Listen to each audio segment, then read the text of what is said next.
Hey there, and welcome to today's deep dive. I want you to imagine something for a moment.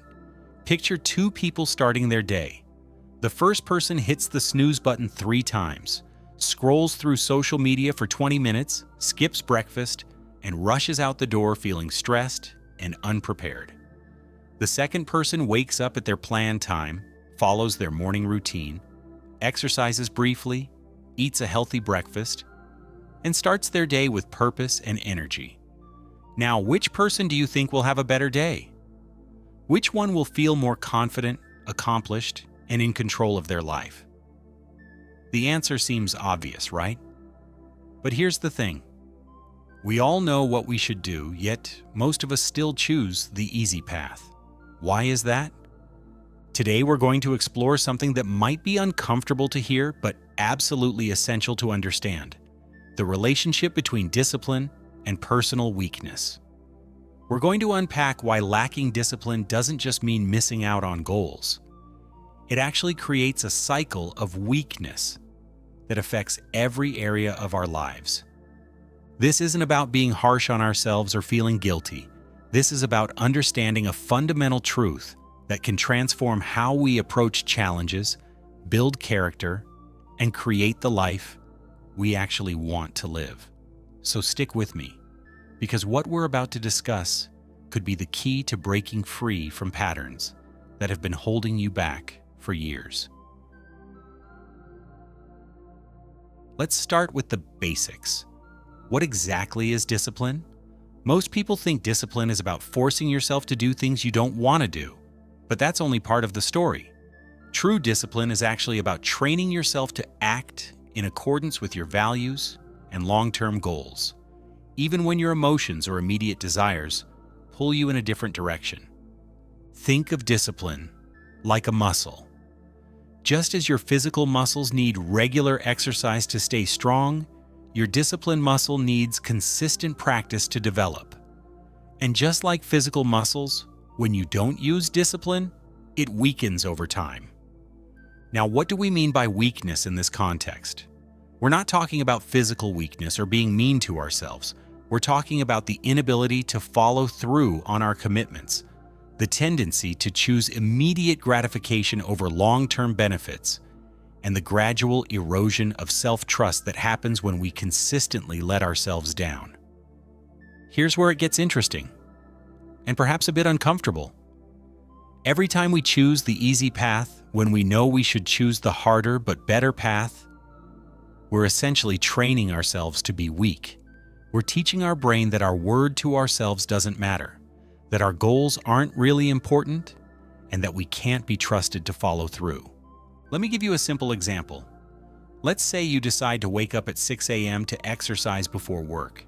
Your alarm goes off and you think, just 5 more minutes won't hurt. Those 5 minutes become 15, then 30, and suddenly you're rushing to get ready for work. You tell yourself it's no big deal, just one day. But your subconscious mind is learning something different. It's learning that your commitments to yourself are negotiable, that your goals are optional, and that comfort is more important than growth. This might seem like a small thing, but these small choices compound over time. Each time we break a promise to ourselves, we weaken our self-discipline and strengthen our tendency toward weakness. It's like making tiny withdrawals from our personal integrity bank account. Eventually, we find ourselves unable to trust our own commitments, and that's when we start feeling truly powerless in our own lives. But here's the good news. This process works in reverse too. Every time we choose discipline over comfort, we're making a deposit in that integrity account. We're strengthening our ability to follow through and building genuine self-confidence based on evidence that we can trust ourselves. The ancient Greeks had a concept called akrasia, the tendency to act against our better judgment. They recognized that this wasn't just a personal failing, but a fundamental human challenge that required conscious effort to overcome. This understanding helps us see that struggling with discipline isn't a character flaw. It's a natural human tendency that we can learn to manage and overcome. Throughout history, philosophers, psychologists, and thinkers have grappled with this relationship between discipline and human flourishing. Let's explore some of their insights. The ancient Stoic philosophers were perhaps the most systematic in their approach to discipline. Marcus Aurelius, who was literally one of the most powerful men in the world as Roman emperor, wrote extensively about the importance of self-discipline. He understood that external power meant nothing without internal control. He wrote, "You have power over your mind, not outside events. Realize this and you will find strength." For the Stoics, discipline wasn't about punishment or deprivation. It was about freedom. The freedom that comes from not being controlled by your impulses, emotions, or external circumstances. Epictetus, another Stoic philosopher, taught that we should focus only on what is within our control, our thoughts, actions, and responses. He argued that most of our suffering comes from trying to control things outside our influence while neglecting the one thing we can control, ourselves. This is the essence of discipline, taking responsibility for what we can influence and letting go of what we cannot. Now, let's jump forward to modern psychology. In the 1960s, a psychologist named Walter Mischel conducted what became known as the Stanford Marshmallow Experiment. Children were given a choice: eat one marshmallow now, or wait 15 minutes and get 2 marshmallows. The researchers then followed these children for decades. The results were striking. The children who demonstrated better self-control had better academic performance, lower rates of obesity, better social skills, and even lower rates of drug use later in life. This study revealed something profound. The ability to delay gratification, a core component of discipline, is one of the strongest predictors of success and well-being across virtually every area of life. But here's what's really interesting. Further research showed that self-control isn't just an innate trait. It can be developed and strengthened through practice. Modern neuroscience has given us even deeper insights. We now know that the prefrontal cortex, the part of our brain responsible for executive functions like planning, decision-making, and impulse control, can be strengthened through regular exercise of self-discipline.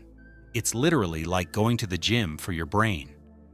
Every time you choose the harder but better option, you're building neural pathways that make future discipline choices easier. On the flip side, neuroscientist Dr. Roy Baumeister's research on ego depletion showed us that willpower operates like a muscle that can become fatigued. This explains why it's harder to stick to your diet at the end of a stressful day, or why you might skip your evening workout after making difficult decisions all day at work. But here's where it gets really practical. Understanding this doesn't mean we're doomed to weak willpower. Instead, it means we can be strategic about how we use our mental energy. We can make important decisions when our willpower is fresh, create systems that reduce the need for constant decision-making, and build habits that run on autopilot rather than relying solely on motivation. Charles Duhigg, in his research on habit formation, showed us that discipline isn't just about having strong willpower. It's about creating the right systems and environments. When we build good habits, we reduce the amount of willpower needed to make good choices. The disciplined person isn't necessarily someone with superhuman self-control. They're someone who has learned to structure their life in a way that makes good choices easier and bad choices harder. So how do we actually apply this understanding in our daily lives? Let's get practical and talk about strategies you can start implementing today. First, let's talk about the concept of keystone habits. These are small changes that naturally trigger other positive behaviors. For example, many people find that when they start exercising regularly, they naturally begin eating better, sleeping more consistently, and feeling more organized in other areas of their life. The exercise becomes a keystone that supports other disciplined behaviors. The key is to start small. If you want to build a reading habit, don't commit to reading for 2 hours every day. Start with 10 minutes. If you want to start exercising, don't plan to go to the gym for 90 minutes 6 days a week. Start with a 10-minute walk after lunch. The goal isn't to achieve perfection immediately. It's to build the neural pathways of following through on commitments to yourself. Here's a powerful technique I call micro-commitments. These are tiny promises you make to yourself that are so small they feel almost silly not to do. For example, I will do 5 push-ups when I wake up, or I will read 1 page of a book before checking my phone. The magic isn't in the activity itself, it's in the practice of keeping your word to yourself. Each time you follow through on a micro-commitment, you're strengthening your discipline muscle and building evidence that you can trust yourself. Now let's address the environment. Your physical environment has a huge impact on your ability to make disciplined choices. If you want to eat healthier, make healthy foods more visible and convenient while making unhealthy foods less accessible. If you want to read more, keep books in places where you naturally spend time and put your phone in another room. We often think discipline is about having enough willpower to resist temptation, but it's actually much more effective to reduce temptation in the first place. Another crucial strategy is what psychologists call implementation intentions. Instead of just setting a goal like, I will exercise more, you create a specific plan. When I wake up at 6 a.m., I will immediately put on my workout clothes and do 20 minutes of exercise in my living room. This technique bridges the gap between intention and action by creating a clear trigger and response. Let's talk about handling setbacks, because they will happen. The difference between people who build strong discipline and those who don't isn't that disciplined people never fail. It's how they respond to failure. When you break a commitment to yourself, the key is to treat it as data, not as evidence that you're a failure. Ask yourself, what circumstances led to this choice? What can I learn from this? How can I adjust my approach to make success more likely next time? One of the most powerful reframes is to stop thinking about discipline as deprivation and start thinking about it as self-care. When you choose to exercise instead of staying in bed, you're not punishing yourself. You're giving yourself the gift of health, energy, and confidence.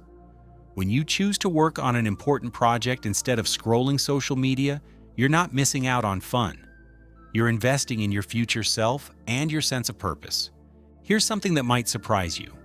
Research shows that people who practice self-compassion actually have better self-control than those who are harsh with themselves. This means that being kind to yourself when you make mistakes, while still holding yourself accountable, is more effective than self-criticism. It's the difference between a supportive coach who helps you improve and a harsh critic who makes you want to give up. Finally, let's talk about the power of systems over goals. While goals give us direction, systems give us progress. Instead of focusing solely on the outcome you want, focus on the process that will get you there. If your goal is to write a book, your system might be writing 300 words every morning before checking email. If your goal is to get in shape, your system might be going for a walk every day after lunch. Systems create consistent action, and consistent action builds discipline. Now let's address some common questions and concerns that come up around this topic. Question: what if I've tried to be disciplined before and failed? Doesn't that prove I'm just not a disciplined person? This is probably the most common limiting belief I encounter. Here's the truth. Past failures don't predict future results unless you let them. Every expert in discipline was once a beginner who struggled. The key is to approach discipline as a skill to be developed, not a personality trait you either have or don't have. Start smaller than you think you need to, focus on consistency over intensity, and remember that every small success builds momentum for the next one. Question: how do I stay motivated when I don't feel like doing what I know I should do? This question reveals a common misconception that discipline requires motivation.